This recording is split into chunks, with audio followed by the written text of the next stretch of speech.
Hello friends, आप सभी का स्वागत है आपके अपने यूट्यूब चैनल पे। आज आपके लिए जो टॉपिक रहने वाला है जियोग्राफी का, हम इसमें टॉपिक देखेंगे और देखेंगे महासागर की जलधाराओं में से एक देखेंगे अटलांटिक महासागर की जलधाराएं।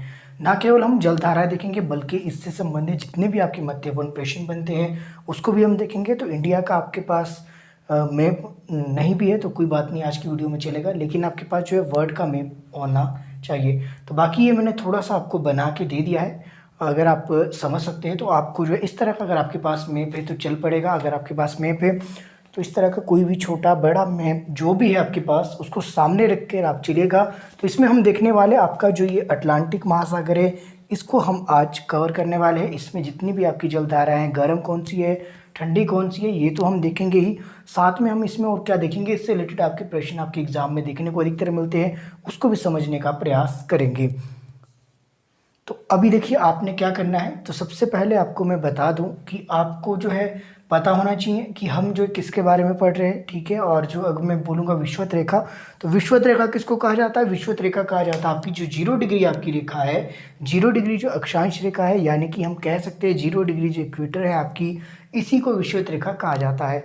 तो विषुवत रेखा से जो है एक आपकी उत्तरी गोलार्ध में, जब आपको मैंने अक्षांश और देशांतर कराए थे तो मैंने आपको बताया था कि जो 0 डिग्री आपकी अक्षांश रेखा है उससे ऊपर वाला भाग आपका उत्तरी गोलार्ध है पूरा, चाहे वो आपका किसी भी कंट्री में हो, और नीचे वाला जो भाग है वो है आपका दक्षिणी गोलार्ध और उत्तरी गोलार्ध। इस तरह ये दो भागों में बटी है। उसी तरह पृथ्वी में जितने भी महासागर है, इस रेखा से ऊपर वाले जो महासागर है उसको कहा जाता है उत्तरी विषुवत रेखीय धाराएं, और जो इससे नीचे वाली जो धारा है वो है आपके पास दक्षिणी विषुवत रेखीय धाराएं। तो ये चीज़ आप पहले आप समझ लीजिए कि उत्तरी और आपका दक्षिणी धाराएं कौन सी है। तो 0 डिग्री से जितनी भी उत्तरी आपकी गोलार्ध में है वो सभी उत्तरी है, और 0 डिग्री से जो नीचे है वो आपकी सभी दक्षिणी है, चाहे वो किसी भी महाद्वीप में हो। अभी तो हम इसमें देखेंगे सिर्फ आपका अटलांटिक महासागर की हम ओनली इसमें बात करेंगे। तो सबसे पहले अगर आप देखें तो अटलांटिक महासागर कुछ इस तरह की आकृति आपकी देखने को मिलती है, यानी कि एस आकार की आकृति। तो विश्व का ये छठा ऐसा महासागर है जिसका जो है एस आकार की जो है, ना केवल इसको जो है छठा महासागर कहेंगे, ये कहेंगे कि जो अटलांटिक जो महासागर है आपका, इसकी जो आकृति है संसार में छठा ऐसा है जो कि आपके जो एस आकार के सदृश जैसा ये भाग है देखा गया है। इसको हम भाग कहेंगे, इसको हम जो है सिर्फ भाग कहेंगे कि छठा ऐसा भाग है जिसकी आकृति आपकी एस आकार की देखने को मिलती है। तो अगर आपसे प्रश्न पूछा जाए कि ऐसा कौन सा महासागर है जिसकी आकृति आपकी जो एस आकार की है, तो ये है आपके पास अटलांटिक महासागर। तो अटलांटिक महासागर के बारे में हम इसमें आज पढ़ने वाले हैं। इसके अलावा बाकी के और भी महासागर है, पहले आपको उसको मैं ये समझा देता हूँ। आज इस वीडियो में यही करेंगे, डिटेल में देखेंगे। अगर आपको ये समझ आ गया, बाकी के महासागर आपको आराम से समझ आएंगे, वो अगली वीडियो में हम कर लेंगे। पहले इस वीडियो को आप ध्यान से सुन लीजिएगा, सीरियसली देख लीजिएगा। मुझे नहीं लगता कि आज की वीडियो देखने के बाद आपको जो है इसमें जो है रट्टा मारने की जरूरत पड़ेगी कि कौन सी जलधारा आपकी कहाँ है और कैसी आपकी जो है ठंडी कौन सी है और आपकी इसमें गर्म कौन सी है। तो दो चीज़ें और मैं आपको बता दूं, जो जलधाराएं आपकी 0 डिग्री यानी कि विषुवत रेखा के पास से जो शुरू होगी जलधाराएं, वो हमेशा गर्म होगी, चाहे वो उत्तरी में हो या फिर आपका वो दक्षिण में हो। उसके पीछे आपको थोड़ा सा लॉजिक में बता दूं, क्योंकि जो विषुवत रेखा पे जो आपका सूर्य है वो बिल्कुल आपका सीधा पड़ता है, तो इसलिए आप ये समझ के चलिए कि 0 डिग्री के आसपास यानी कि विषुवत रेखा के आसपास की जो जलधारा है वो आपकी जो है क्या होगी, वो आपकी गर्म जलधाराएं होगी। उसी तरह आपके ध्रुवों की अगर मैं बात करूं, चाहे वो उत्तरी ध्रुव हो या फिर आपका दक्षिणी ध्रुव हो, वहाँ से जो आपकी धाराएं चलेगी, क्योंकि वहाँ पे अधिकांश समय में आपकी बर्फ पड़ी रहती है, तो जाहिर सी बात है वहाँ से जो धाराएं आपकी कहाँ की ओर आएगी, ये आपकी जो है निम्न अक्षांशों की ओर आएगी। निम्न अक्षांश क्यों कहा है? क्योंकि यहाँ से 0 डिग्री से आप उच्च अक्षांश आपका इस साइड को जाएगा। अगर आप जो बुक्स में पढ़ते हैं तो आपके पास उच्च और आपका निम्न अक्षांश दिया होता है, तो उच्च अक्षांश आपका इस साइड की हो जाएगा, यानी कि उच्च अक्षांशों से जो आपकी निम्न अक्षांशों की ओर जो आपकी धाराएं आएंगी वो आपकी ठंडी होगी। उसी तरह यहाँ से भी आपकी जो उच्च अक्षांश से जो आपकी निम्न अक्षांश की ओर जो आपकी धारा आएगी वो कैसी होगी, आपकी वो ठंडी होगी। वहीं जो उच्च आपकी जो अक्षांश है निम्न अक्षांश की ओर जाएगी वो हर जगह आपकी ठंडी ही होगी। उसी तरह निम्न से जो आपकी उच्च की ओर जाएगी वो कैसी होगी, आपकी वो आपकी गर्म जलधाराएं होगी। तो इसको थोड़ा सा आप जो ये लॉजिक आप याद रखिएगा। दूसरा लॉजिक आपको क्या याद रखना है कि जो अधिकांश ऐसा है, हर कहीं आपने देखना कि अधिकांश ऐसा है आपके 2 ध्रुव है, जैसे कि आपके मैंने बताया था उत्तरी गोलार्ध दक्षिणी ध्रुव। उसी तरह आपका जो है पूर्व और पश्चिम भी है, 0 डिग्री से उधर को उधर और इस साइड को आपका जो पश्चिमी है। तो ये भी आपको थोड़ा सा इसमें पता होना चाहिए। अभी मैं आपको बीच में एक सागर है, उस सागर में बताऊंगा कि उसकी क्या भूमिका रहती है, एग्जाम में किस तरह से प्रश्न देखने को मिलते हैं, उसमें आपको ये समझाऊंगा। लेकिन अभी आप समझ लीजिए, आपको पूर्व और पश्चिम डायरेक्शन की मैं बात कर रहा हूँ। तो एक है आपके पास, अगर किसी भी द्वीप का देखें, किसी भी आपका जो है, यही मान लीजिए आपका ये वाला है, तो यहाँ पे इस साइड को आपका ये पूर्वी हिस्सा है और इस साइड को आपका पश्चिमी हिस्सा है। तो ये दोनों चीज़ें आपको, यानी कि पूर्व इधर है और पश्चिम इधर है। तो जो जलधाराएं आपकी पूर्वी तट पे होगी वो हमेशा आपकी होगी गर्म, अधिकांश ऐसा ही है। और जो आपकी जलधाराएं आपकी होगी पश्चिम तट पे, वो आपकी ठंडी जलधाराएं होंगी। तो ये फैक्ट भी आप साथ साथ जो है याद करके चल सकते हैं। अब देखिए, स्टार्टिंग से चलेंगे हम, तो आपकी जो है सबसे पहली जो हम बात करेंगे, किसकी बात करेंगे, हम करेंगे आपकी जो अटलांटिक जो महासागर है, इसमें जो है आपकी उत्पत्ति आपकी देखेंगे हम, धाराओं की जो उत्पत्ति आपकी होती है।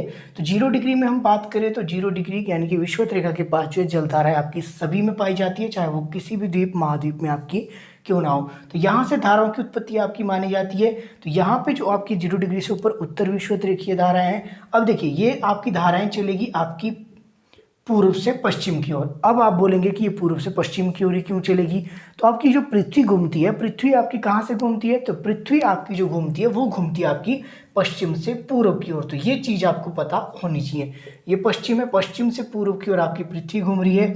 अब देखिए, इसके पीछे लॉजिक आपको क्या लगाना है, आप ये मान के चलिए कि जब आपकी जो पृथ्वी इस साइड को घूम रही है, यानी कि पश्चिम से पूर्व की ओर घूम रही है, तो आपकी जो पानी क्या है, पानी आपका जो उसके विपरीत दिशा में घूम रहा है। और ये आपकी सामान्यतः बात है। अगर आप जो है ऐसे भी देखें कि किसी एक बर्तन में अगर आप पानी ले, अगर उस पानी को आपको जो बाहर का बर्तन आप किसी डायरेक्शन में तेज़ी से घुमाते हैं, तो अंदर का जो पानी है वो आपके जो उसकी अपोजिट आपका चलना शुरू हो जाता है। तो ये आपको जो थोड़ा सा इस तरह से भी आप इसको सोचना पड़ेगा। तो यहाँ से आपकी ये हुई आपकी उत्पत्ति, आपकी यहाँ करें अटलांटिक महासागर की बात। तो अभी जो उत्तर विषुवत रेखीय जलधारा है वो किस साइड को चल रही है, वो चल रही है आपकी पश्चिम की ओर, कहाँ से, पूर्व से। उसी तरह दक्षिण में भी आपकी चल रही है, वो भी किस साइड को चल रही है, वो भी इसी साइड को चल रही है।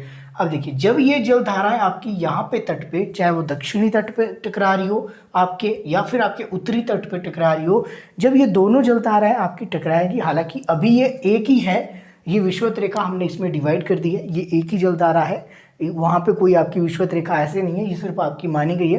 तो ये दोनों साथ चल रही है, बस इसके नाम अलग अलग है, और एक ही ये जलधारा है, एक ही ये समुद्र की जलधारा है, ये आपने ध्यान रखना है। तो ये इधर को चल रही है आपकी, जो आपकी नीचे टकराएगी वो आपकी वापस मुड़ जाएगी, और वो जो ऊपर भी टकराएगी वो भी आपकी वापस मुड़ जाएगी, कुछ एक हिस्सा इनका वापस मुड़ जाता है। अब जब ये जलधारा आपकी वापस मुड़ जाएगी, इन जलधाराओं को कहा जाता है प्रति विषुवत रेखीय जलधारा। तो आपकी जो, अगर आपसे पूछा जाए कि प्रति विषुवत रेखीय जो जलधारा है उसकी जो है डायरेक्शन आपकी किस साइड है, तो उसकी डायरेक्शन इनके अपोजिट है। तो वैसे धाराएं किधर को चलती है, आपकी धाराएं चलती है पूर्व से पश्चिम की ओर, लेकिन जो आपकी जो है प्रति विषुवत रेखीय जो जलधारा है वो चलती है विपरीत, यानी कि पश्चिम से आपकी पूर्व की ओर। यहाँ से ये टकराई और टकराने के बाद ये वापस को यहाँ से ये बीच वाला हिस्सा इसका चलना शुरू हो जाता है। इसके बाद जो आपकी उत्तर वाली है वो आपकी दाईं साइड को चली जाती है, और आपकी जो है दक्षिण वाली है वो आपकी बाईं साइड को आ जाती है। इसके लिए भी एक प्रश्न आपसे पूछा जाता है कि ये किस नियम पर आधारित है, ये जो जलधारा है, कि उत्तरी जो विषुवत रेखीय जलधारा है वो आपकी दाईं साइड को जाएगी, और आपकी जो है दक्षिण विषुवत रेखीय जलधारा है वो आपकी बाईं साइड को ही क्यों आती है, किस नियम पर आधारित है, तो उसको आप लिख लीजिए, ये है फेरेल का नियम। अब ये फेरेल का क्या नियम है ये आप जो है खुद सर्च करके देख लेना, नहीं तो ये काफ़ी आगे वीडियो चली जाएगी। अब जो है इन दोनों धाराओं को हम साथ साथ लेके चलेंगे, उत्तरी ध्रुव की भी और दक्षिणी ध्रुव की। जिस तरह यहाँ पे आपकी उत्तरी विषुवत रेखीय की जलधारा आपकी आगे को चलती है, आई होप आप जो इसको देख पा रहे होंगे, जिस तरह ये जलधाराएं आपकी यहाँ चलेगी, उसी तरह आपकी जो है इधर भी आपकी जलधाराएं चलेगी दक्षिण में। अब यहाँ पे जो जलधारा आपकी जाएगी, ये फ्लोरिडा की जो जलधारा है, मैं नहीं लिख रहा हूँ, इसके पीछे रीजन है, यहाँ पे काफ़ी ज़्यादा हो जाएगा लिखा हुआ, आपको ये कहीं भी सर्च करके मिल जाएगी कि कौन सी जलधारा कैसी है। तो अभी ये गर्म जलधारा, क्योंकि मैंने आपको बताया यहाँ पे सूरज आपका जो है बिल्कुल से सीधा पड़ता है, यानी यहाँ पे गर्म जलधारा है। तो जितनी भी आपकी निम्न अक्षांश से उच्च अक्षांश की ओर जाएगी वो गर्म जलधारा होगी, चाहे वो उत्तरी में जाए या फिर आपके दक्षिणी में। आराम से इसको समझ लीजिएगा आप। तो ये आपकी यहाँ पे फ्लोरिडा की जलधारा आपकी है, और यही फ्लोरिडा की जलधारा आगे आपकी मिलती है गल्फ स्ट्रीम की जो आपकी जलधारा, गल्फ ऑफ जो मैक्सिको है, जो सबसे तेज जलधारा भी है, ये भी आपको पता होना चाहिए। तो ये आगे मिलती है आपकी गल्फ स्ट्रीम की जलधारा के साथ, और यहाँ से एक जो एक समूह के साथ आपकी जलधारा है आपकी बहनी शुरू हो जाती है। तो गल्फ स्ट्रीम की जो आपकी जलधारा है ये भी आपकी गर्म है, तो ये भी आपने याद रखना। फ्लोरिडा की भी आपकी गर्म है, गल्फ स्ट्रीम की आपकी गर्म है। उसी तरह आप जो है नीचे को चलेंगे जब दक्षिण में, क्योंकि हमने यहाँ भी ले लिया आपकी फ्लोरिडा और आपकी गल्फ स्ट्रीम तक हमने देख लिया है। अब नीचे को इसी तरह एक जो है जलधारा आपकी चलेगी जो कि आपकी ब्राज़ील यहाँ पे जो देश है उसी के नाम पे उसका नाम पड़ा है। तो मुझे नहीं लगता कि इसको ज़्यादा याद करने में आपको दिक्कत होनी चाहिए। तो यहाँ पे आपकी जो जलधारा है वो उसका नाम होगा ब्राज़ील की जलधारा। तो ये चीज़ आपको पता होनी चाहिए। उसी तरह जब हम नीचे चलते हैं, यहाँ पे एक जो है फॉकलैंड आपका जो आता है, फॉकलैंड जो एक जगह का नाम है, उसी जगह के नाम से जो एक जलधारा आपकी ध्रुव से आपकी अब ऊपर की ओर आने को शुरू हो जाती है। तो इस तरह वो आती है। तो यहाँ पे जो आपका फॉकलैंड एक जगह, आई होप आप इस पे तो नहीं देख सकते, अगर आप मैप में देखें तो यहाँ पे एक छोटा सा देश है, आपने देखना यूके का इसमें साथ में लिखा होता है अगर आपके पास मैप है। तो फॉकलैंड, यहाँ से फॉकलैंड की जो ये जलधारा है इसी के नाम से इसका नाम पड़ा। तो ये जलधारा आपकी ठंडी जलधारा है, तो इसको आपने याद रखना है। फॉकलैंड की जलधारा ठंडी, हालांकि जो ब्राज़ील, क्योंकि ये आपकी निम्न से उच्च की ओर गई, तो ये आपकी ब्राज़ील की जलधारा कैसी जलधारा है, तो ये आपकी गर्म जलधारा है। उसी तरह जो फॉकलैंड की जलधारा है ये क्या आपकी, ये आ रही है आपकी दक्षिणी ध्रुव से आ रही है आपकी ये निम्न अक्षांशों की ओर, यानी कि उच्च अक्षांश से निम्न की ओर। तो ये कैसी जलधारा है, तो ये है आपकी ठंडी जलधारा। अब देखिए यही गल्फ स्ट्रीम की जो जलधारा है, जब हम उत्तरी गोलार्ध में आते हैं, यही गल्फ स्ट्रीम की जलधारा यहाँ पे आगे जाती है। तो यहाँ पे एक जलधारा ऊपर से नीचे की ओर आती है, इंपॉर्टेंट है, आपने सुना होगा, जिसको नाम दिया जाता है लेब्राडोर। तो लेब्राडोर की जो जलधारा है, क्योंकि ये कहाँ से आई, तो ये आपकी ध्रुव से आ रही है, और ध्रुव पे आपकी क्या है, बर्फ है। तो बर्फ से जब ये आ रही है तो ये कैसी जलधारा है, ये आपकी ठंडी जलधारा है। और गल्फ स्ट्रीम की जलधारा जो कि आपकी निम्न से उच्च अक्षांश की ओर जा रही थी, ये कैसी थी, तो ये थी आपकी गर्म जलधारा। अब जब ये गर्म जलधारा और आपकी ये ठंडी जलधारा जिस स्थान पे मिलती है, उस स्थान का जो है नाम है आपका, ये न्यू फाउंडलैंड के समीप ही आपकी मिलती है। तो ये चीज़ें आपको किसी भी बुक्स में मिल जाएगी। बाकी अगर एडिटिंग करते समय मुझे समय मिला तो साथ साथ आपको ये चीज़ें मैं लिख के दे दूंगा, जो जो चीज़ें मैं बोल रहा हूँ, क्योंकि अभी जो है यहाँ पे इतना सारा लिखना पॉसिबल आपका नहीं है।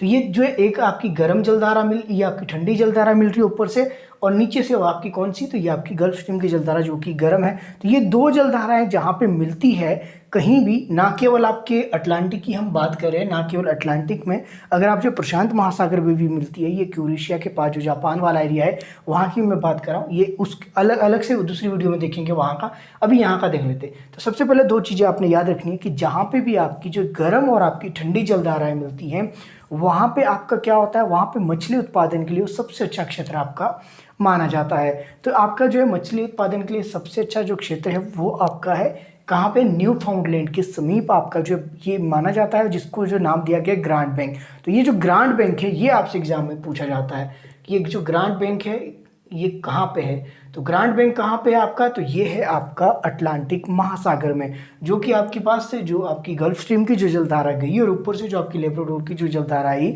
इन दोनों के जो जहाँ पे ये मिलती है, तो वहाँ पे आपका जो है न्यू फाउंडलैंड के नज़दीक ये स्थान है आपका ग्रांट बैंक, जहाँ की जो मछली उत्पादन के लिए सबसे प्रसिद्ध स्थान है आपका है।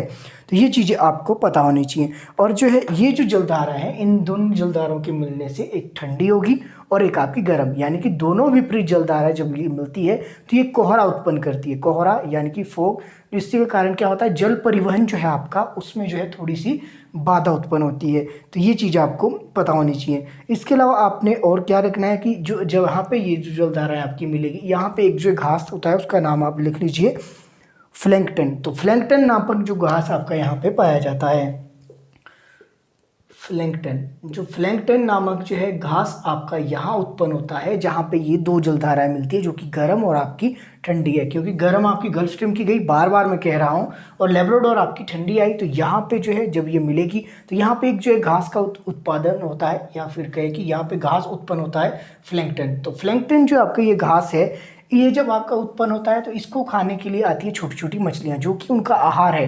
तो छोटी छोटी मछलियों का आहार होता है ये फ्लैंकटन घास, और उन छोटी छोटी मछलियाँ जो है ये घास खाती है, और उन छोटी छोटी मछलियों को खाने के लिए वहाँ पे बड़ी मछलियाँ आती है, और जो बड़ी मछलियाँ वहाँ पे आती है उनको जो है वहाँ पे जो है आपकी मछुआरे हैं उनको जो पकड़ करके वो क्या कर देते हैं, मार्केट में आपके लिए ले आते हैं। सबसे ज़्यादा जो है विश्व में जो आपकी बात की जाए, जो मछलियों का जो उत्पादन आपका माना जाता है वो इसी क्षेत्र में होता है जहाँ पे आपकी गर्म और ठंडी जलधाराएं मिलती है। तो यहाँ पे एक स्पेशल घास आपका उत्पन्न होता है इन दोनों के मिलने के कारण। तो ये होता है प्लैंकटन, उसको नाम दिया गया है। तो प्लैंकटन घास आपका पाया जाता है जिसको कि मछलियों का जो आहार माना जाता है, और उसको खाने के लिए आपकी छोटी छोटी मछलियाँ आती है, उनका ये आहार होता है, वो बड़ी होती है, और उसी तरह बड़ी मछलियाँ उन छोटी मछलियों को खाने आती है। इस तरह ये साइकिल आपका चला हुआ रहता है। तो आगे चलेंगे तो ये आपकी ठंडी जलधारा थी, ये आपको याद रखना है। तो लेब्राडोर की जलधारा आपकी ठंडी है, बाकी ये भी आपकी गर्म है, और नीचे ब्राज़ील की जलधारा गर्म है। और जो आपकी जो फॉकलैंड के जो नज़दीक से ऊपर से आपकी जलधारा आई नीचे से, जो आपके दक्षिणी ध्रुव से ऊपर की ओर, तो वो आपकी अभी तक जो है ठंडी जलधारा है। इसी तरह यही लेब्राडोर की जलधारा आगे आपकी जो है उत्तरी आपकी अटलांटिक जो है उत्तरी अटलांटिक जलधारा आपकी कही जाती है। उसी तरह आपकी अगर बात की जाए उत्तरी अटलांटिक, ये तो आपको ऐसे भी याद होना चाहिए, उत्तरी अटलांटिक की जलधारा है आपकी इसी के नाम से, जो आपका अटलांटिक है उत्तर में है तो उत्तरी अटलांटिक, और उसी तरह यहाँ पे नीचे है तो नीचे आपका ये होगा दक्षिणी अटलांटिक की जलधारा। तो ये चीज़ें आपको पता होनी चाहिए। और जब ये जलधारा इधर आती है तो यहाँ पे एक देश है नॉर्वे, तो उसी के नाम पे इस जलधारा का नाम पड़ता है नॉर्वे की जलधारा। और नीचे आ गया आपका इरमिंजर, इरमिंजर के साथ आपकी इरमिंजर की जलधारा। उसी तरह जो आपका जब ये नीचे को आएगी तो यहाँ पे आती है आपकी कनारी की जलधारा। तो ये इंपॉर्टेंट है, ये आपने याद रखनी है, क्योंकि इसकी डायरेक्शन आपकी बिल्कुल इस तरह से हो जाती है, यानी कि आपकी ये मान के चलिए कि आपकी उच्च अक्षांश से निम्न अक्षांश की ओर जो इसकी डायरेक्शन आपकी होती है। कनारी की जो जलधारा है, कनारी की जलधारा की जो डायरेक्शन आई होप आप जो है नहीं देख पा रहे होगे, इस तरह से लिख देता हूँ। जो कनारी की ये जलधारा है ये यहाँ पे आपकी है, तो ये कौन सी जलधारा है, तो ये आपकी ठंडी है। तो अभी तक जो है लेब्राडोर के बाद आपकी दूसरी आपकी उत्तरी में कौन सी पड़ी आपकी कनारी। कनारी और लेब्राडोर ये दोनों जो आपकी ठंडी है, बाकी जितनी मैंने बताई ये सभी आपकी गर्म जलधारा है। अब देखिए जब ये कनारी की जलधारा आपकी यहाँ पे नीचे आती है, फिर से ये इसमें मिल जाती है विषुवत-रेखीय उत्तरी विषुवत-रेखीय जलधारा में। अब जब यहाँ ये मिल गई, अब ये यहाँ पे एक सर्कल बनाती है, कनारी की जलधारा, उत्तर विषुवत-रेखीय जलधारा, और ये आपकी सीधी यहाँ पे मिल जाएगी आपकी गल्फ स्ट्रीम की जलधारा। और यही गल्फ स्ट्रीम की जलधारा एक भाग बीच में ले आएगी, और एक कनारी की फिर से ये गोल गोल आपकी घूमनी शुरू हो जाएगी। ऐसा नहीं है कि ये पीछे से ऊपर नहीं गई, तो कुछ भाग इसका आपका उस साइड से चला गया, आपने इधर से देखा, ये इधर के लेब्राडोर के लिए कुछ भाग चला गया जो लेब्राडोर से मिलता है, बाकी कुछ भाग आपका यहीं पे गोल गोल आपका ये घूमता रहता है। और जब ये घूमता रहता है तो बीच में जो है पानी आपका स्थिर हो जाता है। अब जो है यहाँ पे बिल्कुल पानी आपका क्या हो गया, स्थिर हो गया, यानी कि पानी यहाँ पे बिल्कुल आपका थम गया। अब इस जगह को एक नाम, स्पेसिफिक नाम दिया है, उसका नाम है सारगेसो। सारगेसो। तो ये है, आपसे प्रश्न पूछा जाता है कि सारगेसो जो सागर है वो आपके कहाँ पे है। तो सारगेसो सागर है आपके अटलांटिक महासागर में आपका पड़ता है सारगेसो सागर। तो ये सारगेसो सागर क्या है, तो ये आपका समुद्र का बीच का ठहरा हुआ भाग है, या फिर कहेंगे कि शांत आपका जल है सारगेसो सागर। अब जो है सारगेसो सागर इंपॉर्टेंट क्यों है, क्योंकि सारगेसो सागर में जो है सारगेसम नामक एक जो है घास आपका यहाँ पे उत्पन्न होता है, और जो है यही जो आपका जो घास है ये आपकी इसकी तट रेखा का निर्धारण करता है। तो ये प्रश्न भी आपको जो है पता होना चाहिए। बाकी जो है सारगेसो सागर जो है आपका ये इंपॉर्टेंट हो जाता है, क्यों हो जाता है, क्योंकि जो है अटलांटिक महासागर में अगर लवणता की अगर मैं बात करूं तो सबसे अधिक लवणता आपकी कहाँ पाई जाती है, तो इसी स्थान पे आपकी ये पाई जाती है। 37% के आसपास आपकी ये लवणता इसमें पाई जाती है। तो सबसे अधिक लवणता कहाँ पाई जाती है, सारगेसो सागर में। मैं सिर्फ महासागरों की बात कर रहा हूँ। अगर लवणता की बात कीजिए, कुछ आपके जो हो सकते हैं मन में प्रश्न हो कि वान झील हमने पढ़ा है, तो आपने बिल्कुल सही पढ़ा है। तुर्की की जो वान झील है सबसे अधिक लवणता विश्व में उस झील में पाई जाती है। लेकिन मैं अटलांटिक महासागर की बात कर रहा हूँ, तो इसमें सबसे अधिक लवणता आपकी कहाँ पाई जाती है, तो इस क्षेत्र में आपकी ये पाई जाती है। और यहाँ पे सारगेसम नामक जो एक घास है वो यहाँ पे उत्पन्न होता है, और जो है उसी की उत्पत्ति के आधार पे, उसी जो है घास के नाम के आधार पे इसका नाम जो आपका सारगेसो सागर पड़ा। तो सारगेसो सागर आपका कहाँ आता है, तो ये आता है आपके उत्तरी अटलांटिक में। तो ये आपको थोड़ा सा ये पता होना चाहिए। अब देखिए ये आपका इतना हो गया। यहाँ पे आपके जो है हम आ गए थे आगे, दक्षिणी आपकी जो है अटलांटिक धारा है। यहाँ तक हम पहुँच गए थे, नीचे फॉकलैंड की जलधारा। इसके अलावा वेनेजुएला की जो जलधारा है यहाँ पे आपकी आती है, ये चीज़ आपको थोड़ी सी पता होनी चाहिए। इतनी ही जलधाराएं आपकी यहाँ पे जो है आपकी इसमें टोटल हम बात करें आपके अटलांटिक महासागर में, तो मुझे नहीं लगता कि इसमें आपको जो कोई प्रॉब्लम होनी चाहिए। बाकी मैंने बता दिया आपको कौन सी ठंडी है कौन सी गर्म है, तो ये चीज़ आपको जो है पता होना चाहिए। बाकी जो है मैंने आपको एक चीज़ और बताई थी कि पूर्व की अगर मैं बात करूँ, पूर्व में आपकी गर्म होगी, पश्चिम में आपकी ठंडी होगी। अब जब यहाँ मैं बोल रहा हूँ तो यहाँ जो वेनेजुएला की जो जलधारा है ये कैसी जलधारा है, तो ये आपकी ठंडी जलधारा है जो कि कहाँ है आपके पश्चिमी तट में, तो ये चीज़ भी आपको पता होनी चाहिए। तो बाकी जो जलधाराएं थी इतनी ही थी, और इससे रिलेटेड आपके जो एग्जाम में और कुछ भी नहीं पूछा जाएगा। अगर आपसे अटलांटिक महासागर की जलधाराओं से कोई भी प्रश्न पूछा जाता है तो यही आपका लॉजिक है। इसी तरह से ये सारी जलधाराएं हर कहीं चलेगी, चाहे प्रशांत महासागर की बात करें चाहे हिंद महासागर की बात करें, वहाँ भी जलधाराएं आपकी बिल्कुल ऐसी ही चलने वाली है। तो जलधाराओं की अगर बात की जाए तो इसकी जो है दिशा कैसी होती है, इनकी दिशा होती है आपकी यहाँ से पूर्व से पश्चिम की ओर उल्टी चलती है, क्योंकि जो पृथ्वी किसे घूम रही है, पूर्व पृथ्वी घूम रही है पश्चिम से पूर्व की ओर, धाराएं उसके विपरीत आपकी घूम रही है, पश्चिम से घूम क्या रही है आपकी चल रही है, तो ये चल रही है आपकी पूर्व से पश्चिम की ओर। लेकिन जब ये तटों पे यहाँ टकराएगी, ना केवल ये यहीं पे इसी द्वीपों की मैं बात कर रहा हूँ, ये कहीं भी और टकराएगी, चाहे प्रशांत महासागर में परे उधर की बात की जाए चाहे हिंद महासागर की बात की जाए, जहाँ जहाँ भी ये टकराएगी वहाँ से ये वापस को जब ये चलेगी तो इनको कहा जाएगा प्रति विषुवतरेखीय जलधाराएं। तो ये सारे में कहा जाएगा, यहीं की बात नहीं है। और उत्तर विषुवतरेखीय जलधारा भी आपकी सभी जगह कहा जाएगा, ऐसा नहीं है कि उत्तरी अटलांटिक में ही बोल रहे हैं हम इसको उत्तर विषुवतरेखीय, दूसरे प्रशांत महासागर में इसको उत्तर विषुवतरेखीय नहीं कहेंगे, तो वहाँ भी आपकी यही कहेंगे। तो इन चीज़ों में आपने कन्फ्यूज नहीं होना है। तो बाकी आज की वीडियो यहीं करते हैं। मैंने अपनी ओर से प्रयास तो किया है, बाकी अगर डिजिटल बोर्ड होता है तो कुछ और बात थी, हो सकता है आपको ये समझ हो सकता है कि ऐसा ना आया हो, लेकिन मैंने अपनी ओर से प्रयास किया और जितने इंपॉर्टेंट फैक्ट थे मैंने इसमें बताने वाले वो मैंने सारे आपको जो है बता दिए हैं। इसके अलावा आपके इसमें और क्या बचता है, बाकी आपको मैं और क्या बताऊं इसमें, तो बाकी मैंने ये बता दिया। वेनेजुएला की जलधारा ठंडी है, लेब्राडोर आपकी ठंडी है, मैंने पहले ही बता दिया। इसके अलावा वेनेजुएला की जलधारा जो आपकी इस साइड को है ठंडी है, ठीक है। कनारी की जलधारा मैंने आपको बता दिया ठंडी है। ग्रीनलैंड की जलधारा, यहाँ पे लिखा ग्रीनलैंड आपका ये वाला है, तो ग्रीनलैंड की जलधारा आपकी ठंडी होगी क्योंकि आपके ध्रुव के बिल्कुल साथ है, तो ये भी आपकी ठंडी है। इसके अलावा आपके पास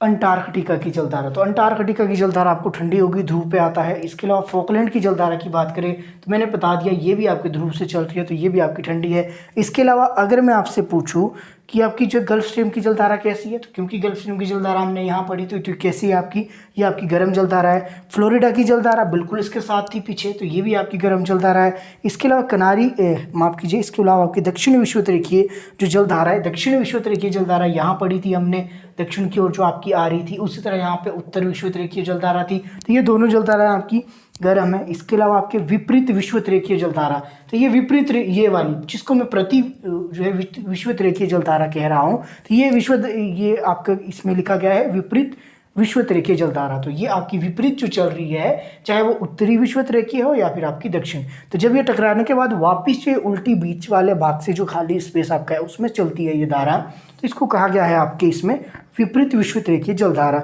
जो कि आपके यहाँ पे गिनी का एक तो तट है उसके पास ये आकर टकराती है, फिर से ये वापस चलनी शुरू हो जाती है। तो इस तरह से ये आपका प्रोसेस चला रहता है। इसके अलावा इरमिंजर की जलधारा, तो ये भी आपकी इरमिंजर की जलधारा हमने इस तरह आपका डिस्कस किया था।